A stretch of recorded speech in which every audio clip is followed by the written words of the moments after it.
어느 큰 도시에 운동을 가르치는 코치 두 사람이 얼음 낚시를 하러 떠났습니다. 그래서 그들은 낚시 가게에서 낚시에 필요한 모든 것을 샀습니다. 낚싯대와 낚싯줄과 낚시미끼와 또 그리고 얼음을 깨는 전동 톱 이런 것들. 그러고는 그들이 얼음판을 찾아가서 생각하기를 좋은 곳이라고 생각되는 곳에다가 이제 텐트를 쳤습니다. 그리고 얼음에 전동 톱으로 구멍을 내고 이제 낚시를 시작했습니다. 그런데 그들이 고기를 잡으려고 하는데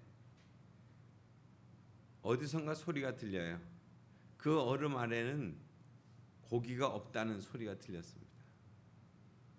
사방을 둘러봐도 어디서 나는 소리인지 알 수가 없었어요. 그래서 그들은 계속해서 또 낚시를 들이웠습니다. 그런데 또 잠시 후에 또 그 소리가 들리는 거예요. 그 얼음 아래는 고기가 없습니다. 근데 사람은 보이지 않고 소리만 들리니까 또 못 들은 척하고 계속해서 낚시를 들이웠습니다. 그런데 이번에는 병력과 같은 그런 아주 큰 소리로 들려왔습니다. 그 얼음 아래는 고기가 없다고. 그래서 마침내 한 사람이 일어나 가지고 소리나는 쪽을 향해서 고함쳤습니다. 말씀하시는 분은 하나님이시냐고. 그러니까 고기가 없는지 어떻게 아느냐 이 얘기겠죠.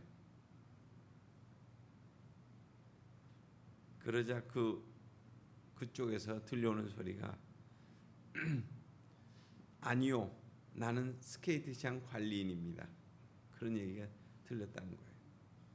그러니까 아마 물고기가 한 마리도 없는 그곳에 이렇게 물을 막아가지고 그 스케이트장으로 사용하는 그곳에 그들이 가서 자리를 잡았었다. 그런 얘기죠. 이 세상에서 가장 비극적인 그런 착각은 뭐냐면 구원이 어디서 오는지를 잘못 알고 있다고 하는 사실입니다. 그런데도 불구하고 여전히 사람들은 그냥 자기의 구원을 이루겠다고 노력을 하잖아요. 믿음으로 말미암아 누구나 구원받으실 것에 대한 그런 하나님의 계획을 하나님이 이미 정하셨는데도 불구하고 하나님은 그 모든 것들을 아시고 계획하셨음에도 불구하고 또 하나님이 작정하신 그 모든 것들은 그 시간이 시작되기 전에 그 일들이 시작됐다는 것을 또 그것이 변함없이 계속되고 있다는 사실을 그것들을 다 불구하고 또 하나님의 의지는 절대로 변하거나 또한 그 죄인들의 반항에 의해서 이렇게 실패하거나 좌절되지 않는다는 사실에도 불구하고 여전히 사람들은 계속 자기의 구원을 위해서 직진해 가고 있다 하는 사실입니다.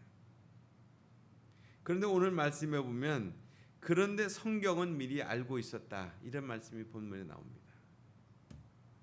그러니까 이 성경을 의인화시켜서 직접 말씀하시는 하나님과의 그 관계를 이렇게 밀접하게 지금 소개하고 있는 거죠. 그러니까 두 가지 주 하나님과 하나님의 말씀이 동격이다 이런 의미에서 이렇게 말씀하고 있는 거예요. 그런데 그 성경은 아브라함에게 복음을 전하되 이렇게 말씀하고 있습니다. 그러니까 아브라함에게 작정하고 정해진 전해진 그 복음은 기록에 따라서 약간의 차이는 있겠지만은 그 주된 내용은 뭡니까? 아브라함 너를 통하여서 모든 이방이 복을 받으리라고 하는 그런 말씀이죠. 창세기 말씀에. 그러니까 예수님께서도 아브라함이 장래에 관한 하나님의 구원의 약속을 믿었다는 것을 말씀하고 있습니다. 또한 이것은 오늘날 우리가 예수 그리스도를 믿음으로 말미암아 구원받게 된다고 하는 그런 것과 일맥상통한 그런 말씀이죠. 이로 인해서 이방인들이 아브라함께 복을 받는다고 말씀하고 있습니다. 그러니까 일반적으로 구약에 나타난 이 복, 이건 원어적으로 베레크라고 하는 것인데 그것은 부모가 자식에게 빌어주는 복입니다. 너는 장수할 것이다. 너는 많은 그런 물질을 받게 될 것이다. 너는 건강할 것이다. 이런 것을 의미해요. 이것이 보통 성경에 나오는 복에 대한 얘기인데 오늘 여기에서 아브라함께 복을 받는다 하는 이 복은 율로기아라고 하는 또 다른 의미의 단어의 복이에요. 그것은 영적인 의미를 강조하는 것으로서 믿음으로 인해서 아브라함과 같이 의롭다고 칭함을 받는 구원을 받는다는 그런 의미의 복을 얘기하는 것이죠. 그러니까 복은 어느 개인이나 특정한 민족들에게만 국한된 것이 아니라 모든 이방 민족들에게도 믿음으로 말미암아 아브라함이 누렸던 그런 축복에 동참하게 된다 하는 그런 말씀을 주고 있는 것입니다. 그러나 무릇 행위에 속한 자들은 다 저주 아래 있는 자다. 또 이렇게 말씀하고 있습니다. 그러니까 율법의 행위를 구원의 방편으로 그렇게 삼는 자들은 다 저주 아래 있다고 하는. 그러니까 바울의 말은 죄가 이렇게 보편화됐다 이런 얘기예요. 그러니까 율법을 따르는 자들이 칭의를 받을 수 있다, 의롭게 될 수 있다 이렇게 말씀하고 있지만 그 율법 자체에 대해서 어떤 부정적인 시각으로 얘기하기보다는 율법을 지킨다고 할지라도 하나의 율법이라도 지키지 못하게 된다면 완벽하게 지키지 못하는 인간의 완악성 때문에 결국 저주를 받게 될 것이다 이런 말씀이거든요.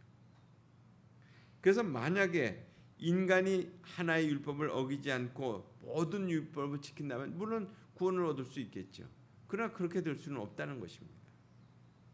바울이 이와 같이 말하는 것은 율법의 기능이 여러 번 지금 지난주에도 몽학 선생이라고 그랬습니다. 그냥 길잡이라고 하는 그런 역할을 한다고 그랬어요. 결국 이 율법이라고 하는 것이 인간의 어떤 죄인됨을 드러내는 것이고 또한 모든 사람이 율법을 따라야 되는 그런 필연적인 의무를 지녔음에도 그것을 다 이행할 수 없다. 그것을 지금 일러주는 것이죠. 그러니까 인간의 능력으로는 도저히 지킬 수 없는 그 율법은 단지 정죄나 진노의 기능을 가질 뿐이다. 그런 말씀을 하고 있는 거예요. 그러면서 오늘 말씀에 의인은 믿음으로 말미암아 살리라 이렇게 말씀하고 있습니다. 그러니까 율법에 대한 부정적인 시각으로 의롭게 된다고 하는 것을 설명해 온 이 바울이 이제 긍정적인 면에서 적극적인 면에서 의롭게 될 수 있는 그 길들을 지금 소개하고 있는 것입니다. 바울이 구약에서 인용한 그 의인은 믿음으로 말미암아 산다. 이 말씀은 이미 구원에 대한 여러 구절 중에 하나인데 최초로 이 말씀이 쓰여진 것은 BC 800년 전에 하박국 선지자를 통해서 쓰여졌던 말이에요. 갈대아인들, 그러니까 페르시아 전 사람들, 그 갈대아 사람들이 침공해 올 때 하박국 선지가 이스라엘 백성들을 향해서 외쳤던 말이에요. 참 사악한 자들을 심판하시는 하나님의 그 진노 앞에서 오직 의인은 믿음으로 살 것이다. 우리가 그들의 칼에 의해서 죽임을 당한다 할지라도 의인은 끝까지 살게 될 것이다. 이렇게 선포했던 자들입니다. 선포했던 내용입니다. 바울과 하박국 선지의 입장이 다른 것은 사실이지만 피할 수 없는 그런 그 위기와 저주 앞에서 믿음으로 여호와를 바라본다고 하는 것은 같은 의미죠. 결국 하나님과의 올바른 관계를 맺고 그 앞에 살고자 하는 자는 믿음에 의지해서 결국 살게 될 것이다. 이런 말씀을 하고 있는 것입니다. 이를 행하는 자는 그 가운데서 살 것이다. 바울은 갈라디아의 유대주의자들 앞에서 구약을 인용하면서 믿음과 율법이 하나 될 수 없다는 것을 분명히 밝히고 있어요. 믿음과 율법이 어떻게 같이 일맥상통할 수 없다는 거예요. 그러니까 율법으로 행하는 자들은 끝까지 율법으로 행하는 자의 삶을 살아야 하는 것이고 또 율법을 행치 않으면 결국 저주를 받게 되는 것이고 결국 율법주의자들은 자신들이 행한 의로운 행위로 구원받지 못하는 그런 심판에 이르게 될 때 그렇구나. 율법이 결국 우리를 구원에 이르지 못하고 저주에 이르게 하는 것이구나. 이것을 깨닫게 될 것이라는 거예요. 그래서 율법으로 구원받지 못하니까 오늘 말씀에도 율법이 저주를 율법의 저주에서 속량하게 하셨다. 이런 말씀이 나오죠. 그러니까 율법에 노예된 우리가 그리스도께서 값을 치르심으로 인해서 결국 우리가 그 십자가의 피로 인해서 구원받게 됐다 하는 것이라 하는 것입니다. 그러니까 죄 없으신 그리스도께서 대가를 지불하셨잖아요. 대가를 치르셨죠. 나무에 달리신 그 저주를 받으심으로 인해서 그 모든 것들이 하나님의 사랑에 기인해서 그렇게 되는 거 아닙니까? 그래서 결론적으로 그리스도 예수 안에서 아브라함의 복이 이방인에게 미치고 또 성령의 약속을 받게 하려 합니다 하는 이 말씀은 첫째로는 예수님의 죽으심으로 인해서 성도를 구원한 그 목적이 나오는 것인데, 아브라함의 복이 유대인뿐만 아니라 이방인에게도 미치게 하는 것이고, 그렇게 된 것이 또 한 가지는 믿는 자들이 성령의 약속을 받게 하는 그런 것이다 하는 그런 의미입니다. 그래서 아브라함의 복은 결국 믿음으로 의롭다함을 받는 신약의 성도들에게 널리 미치게 됐고, 그것이 결국 어떻게 됐습니까? 부활 후에 성령의 약속이 이루어졌잖아요. 이처럼 의롭다함을 얻는다는 것과 성령을 선물로 받는다고 하는 것은 결국 아브라함이 받은 그런 복과 같은 의미의 얘기입니다. 왜냐하면 이방에게 미치는 그 아브라함의 축복과 그 또 하나님의 약속이 결국 예수 그리스도로 말미암아서 의롭게 되고 또 성령을 받게 되는 것이 하나님의 약속 가운데 다 있었기 때문에 그렇게 된 것이죠. 그래서 참 우리가 이 말씀을 계속 복음에 대한 그 복음의 그 소개에 대한 말씀을 우리가 들으면서 결국 우리가 복음으로 충만하고 복음의 능력을 힘입은 자들이 결국 우리가 해야 될 것이 과연 무엇인가 하는 것입니다. 우리의 교회에 목장들이 있습니다. 교회 안에 작은 또 교회들이 있죠. 결국 그들이 모두 문을 열고 복음의 충만함으로 또 그 능력에 충만한 모임이 되어서 그렇게 나아가기를 정말 간절히 바랍니다. 그런 간절한 바람의 과정을 말씀드린다면 그런 거예요. 이번 추수감사절에도 참으로 사람들을 초청해 옵니다. 또 목장에서도 그런 이들을 또 올 사람들을 약속하게 될 것입니다. 그럴 때 어떤 사람 데려온 그분에게 정성껏 사랑으로 섬기게 되겠죠. 또 어떤 사람은 참으로 성경을 쉽게 가르쳐주면서 참 교회라는 것이 어떤 것이고 성경에 대한 구원에 대한 약속이 무엇이다 이것을 우리에게 일깨워주게 될 것입니다. 또 목장지기는 또한 목장 모임을 지혜롭게 인도해서 참으로 목원들로 하여금 주일에 들려졌던 그 말씀을 가지고 한 주간의 삶 속에서 만난 그 예수님에 대한 것들을 또 잘 소개하면서 승리할 수 있는 것에 대해서 진솔하게 얘기를 나누게 될 것입니다. 그러면 목장마다 새롭게 복음을 믿기 시작하게 되는 그런 운동이 일어나게 될 것이고, 또 그렇게 승리를 체험하는 사람들의 그런 사람들로 가득하게 될 것 아니겠느냐 하는 거예요. 그러니까 복음을 부끄러워하면 능력이 나타나지 않습니다. 복음은 자랑할수록 복음의 능력이 나타나게 돼 있어요. 그래서 예수님을 자랑하고 그렇게 될 때 우리의 삶에 승리의 삶이 시작이 되는 것이다 하는 겁니다. 그래서 우리가 기회 있을 때마다 정말 우리 안에 예수님이라고 하는 그분이 누구이신지를 분명히 기억하고 그분을 또한 우리가 우리의 삶 속에서 또 이렇게 체험하는 것입니다. 또 그분을 자랑하는 것입니다. 그 피터 디존이라고 하는 사람이 쓴 책에 하나님에 대한 지식의 우선순위 그런 책 속에 그런 얘기가 나와요. 인도에 그 떼강도들이 있었는데 거기에 몸을 담았던 라마드라고 하는 사람이 있었습니다. 그 사람의 얘기가 거기에 나오는데 그가 어느 날 어느 집에 부잣집에 들어가서 이제 물건을 이제 두져 가지고 나오려고 하는데 거기에 딱 자기가 보니까 담배 말기에 좋은 그런 좋은 얇은 종이로 만든 아주 작고 까만 책이 하나 눈에 띄어서 그것을 가지고 나왔습니다. 그리고 그 책을 가지고 온 이후에 매일 저녁마다 그 책의 종이를 하나씩 뜯어가지고 그리고 담배를 말아 폈다는 거예요. 그런데 어느 날 보니까 그 종이가 자기들의 나라의 말로 이렇게 쓰여진 것이 눈에 띄어졌어요. 그래서 담배를 말기 전에 그 종이에 쓰여진 것을 이렇게 한 번씩 읽어봤다는 거예요. 어느 날 저녁 한 페이지를 읽는 그 순간 그는 그 내용이 무엇인지는 모르지만 그것을 읽다가 바닥에 무릎을 꿇고 그리고 예수님께 자기의 죄를 용서해달라고 구원해달라고 그렇게 기도했다는 것입니다.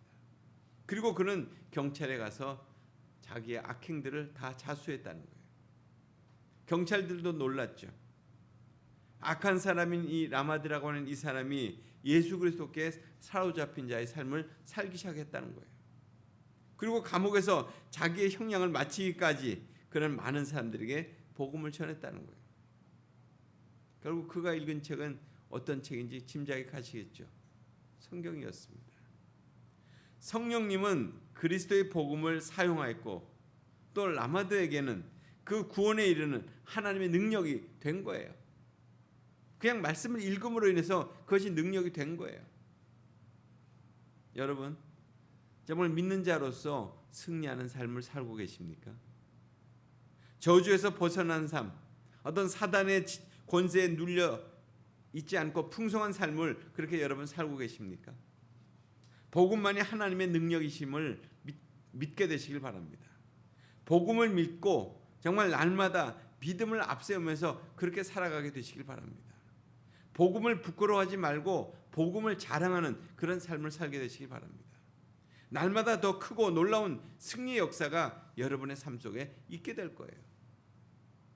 복음은 하나님의 사랑을 믿는 믿음이에요.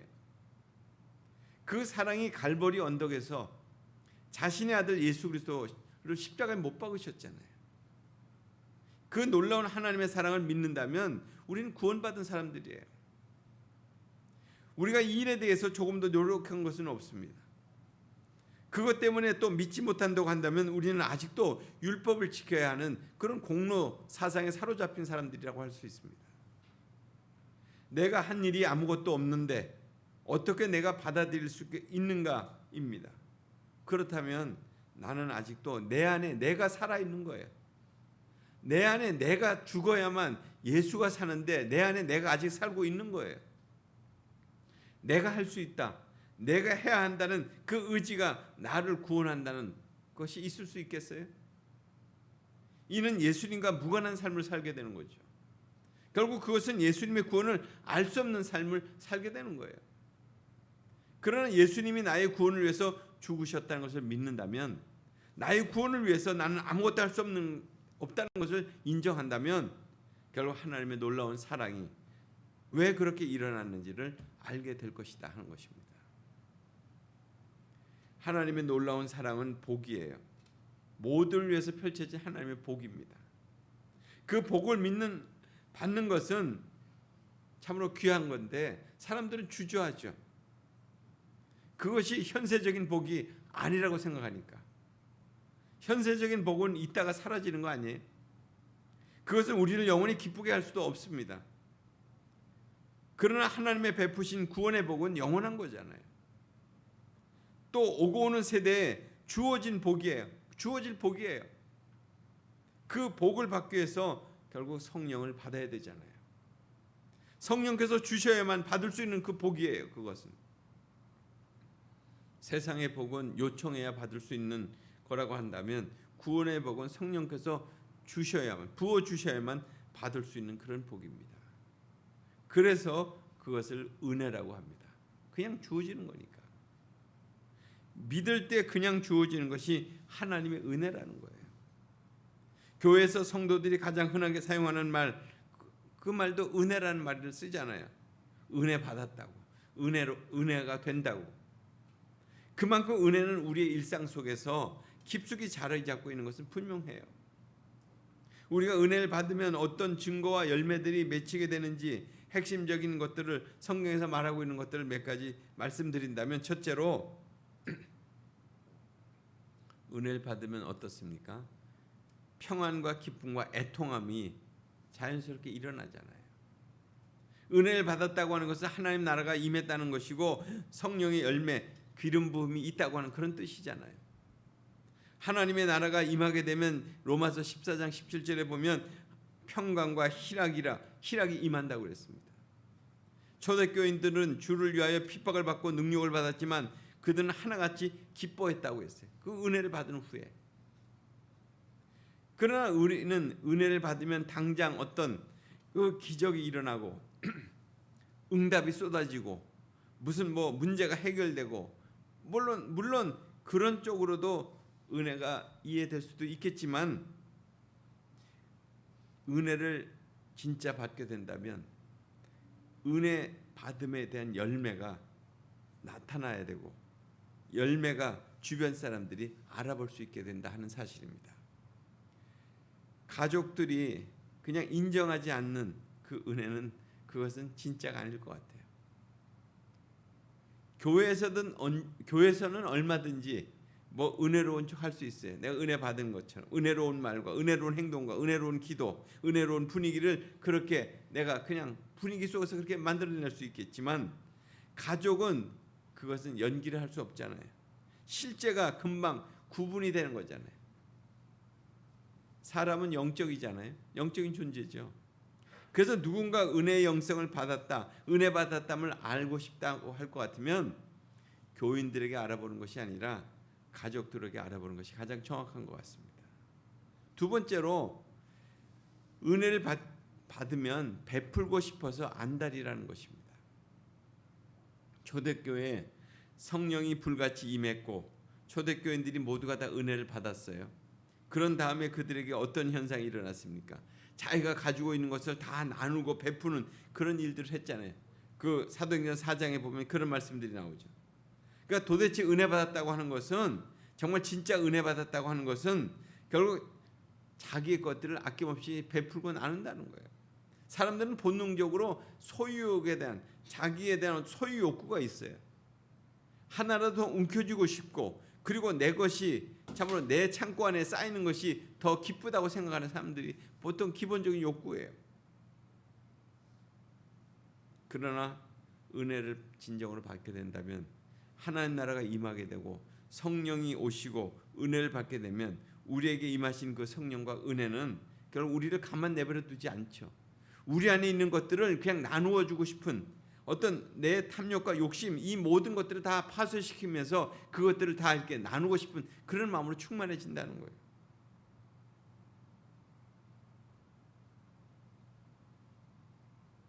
결국 가짐과 채움보다 받은 은혜가 더 크게 되면 결국 베풀고 흘려보내게 된다 하는 것입니다.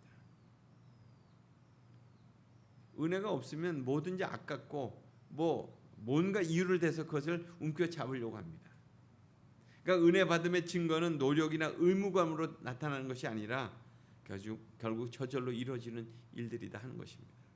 세 번째로 은혜를 받게 되면 가치관이 바뀝니다. 자연인들의 가치관은 눈에 보이는 것이 전부예요. 그래서 물질이나 스펙이나 인물이나 인맥이나 이런 것들이 자신의 전부가 될 수밖에 없죠. 그것이 삶의 주인이 되고 목자가 되는 거예요. 또 그것이 없이는 또 내 마음에 허전함이 계속 나옵니다. 그래서 여러 가지 중독에 빠지는 거잖아요. 유튜브, 드라마, 쇼핑, 그 외에 여러 가지 것들이 있잖아요. 성형, 쾌락, 알코올, 여러 가지 은밀한 죄들에 대한 중독들이 계속 일어나요. 그것들은 자기의 허전함들을 거기에 메꾸기 위해서 그렇게 되는 거죠. 그것이 충족되거나 채워지게 되면 스스로 안전하고 행복하다고 그렇게 속으면서 살게 되죠. 그러나 진짜 은혜를 받게 된다면 결국 가치관의 변화가 일어나잖아요. 바울을 우리가 본다면 그런 거 아니겠어요? 자기가 이전에 소중하게 여겼던 거 다 배설물처럼 여기고 그것을 다 뒤로 하고 그리고 오직 예수 그리스도를 향해서 자기의 삶의 방향을 바꿨잖아요. 은혜가 없으면 재미를 추구하게 되고요. 은혜를 받으면 의미를 추구하게 되는 것 같습니다. 가치관, 마인드의 변화는 결국 은혜 받은 자에게 나타나는 자연스러운 현상이라고 이렇게 볼 수 있습니다. 이제 네 번째는 은혜 받으면 말이 달라진다는 거예요. 부정적인 말과 덕스럽지 못한 말과 험한 말과 또한 뒷담화하는 말과 정죄하는 말과 지적하는 말과 이 모든 것들로부터 사라지게 된다. 긍정적인 말이요, 덕스러운 말이요, 은혜로운 말이요, 칭찬하는 말이요, 격려하는 말들로 바뀌어진다. 다섯 번째, 은혜 받으면 짜증을 참는 것이 아니라 짜증이 나지 않게 된다는 얘기. 그 외의 얘기도 많습니다. 또 마지막으로 은혜 받으면 단 한 가지, 나는 예수님이면 충분하다 이렇게 고백한다는 것입니다. 참 이것이 이런 고백이 힘들거나 어렵지 않게 나온다는 거예요. 실제로 그렇게 살게 된다는 거예요. 은혜 받았다고 하면서 여전히 이 고백이 어렵거나 아니면 진정성이 없다면 그것은 은혜를 받은 사람이 아니라고 할 수 있습니다. 은혜의 최고봉은 뭐예요? 결국 난 예수님이면 만족해요. 난 예수님이면 기뻐요. 이렇게 된다는 것입니다. 은혜의 최상의 열매, 주님이면 다른 것들 다 필요 없습니다. 결국 혹자는 말해요. 은혜 받으면 다냐? 은혜 받으면 다 되는 거냐? 이렇게 얘기하는 사람도 있습니다. 진짜 은혜 받으면 다 되는 거죠. 진짜 은혜 받으면 모든 것이 다 무의미해지는 거냐? 오직 그 은혜로 사는 것이니까. 오직 은혜의 그 대상이 주 예수님이시니까 주 예수님이면 된다. 이런 고백만이 나올 수 있다는 거죠. 열거한 여러 가지 열매들, 이것은 우리가 맺으려고 노력해서 되는 것이 아닙니다. 그렇게 돼서도 안 되는 거예요. 결국 그런 열매를 맺으려고 부질없는 수고를 해서 내가 그렇게 하는 것이라기보다는 내가 정말 하나님의 은혜를 받기 위해서 몸부림쳐야 되는 것입니다. 결국 그 은혜는 그럴 만한 충분한 가치가 있는 거잖아요. 그 은혜가 우리의 생존과 충분한 삶의 유일한 통로가 되기 때문에 그런 것입니다. 오늘 그것을 바울은 우리에게 다시 한번 일깨워주는 거예요. 믿음으로 오직 의롭게 된다고 하는, 오직 그것으로 우리의 삶은 새로운 출발을 할 수 있다고 하는 거예요. 바로 그 은혜는 성령의 행하심으로 우리에게 그런 역사를 약속해 주고 있다고 하는 것을 여러분들 다시 한번 깊이 묵상하시면서 이 한 주간을 살게 되시길 바랍니다. 같이 기도하겠습니다. 하나님 아버지, 다시 한번 주의 말씀으로 우리의 삶을 돌아봅니다. 정말 내가 은혜 받은 자인가? 정말 이신칭의 믿음으로만이 내가 모든 것들을 하나님 능가하는 그런 삶을 살고 있는가를 하나님 다시 한번 돌아보며 진정한 믿음의 자리에 이르게 하시고 진정한 그 은혜로 우리의 삶이 풍성케 하여 주옵소서. 오직 주께서 베푸신 그 성령의 약속을 통해서 그런 삶으로 오늘도 살아가는 복된 하루, 또 남은 우리의 생애가 그런 삶으로 충만케 하여 주옵소서. 예수님 이름으로 기도드리옵나이다.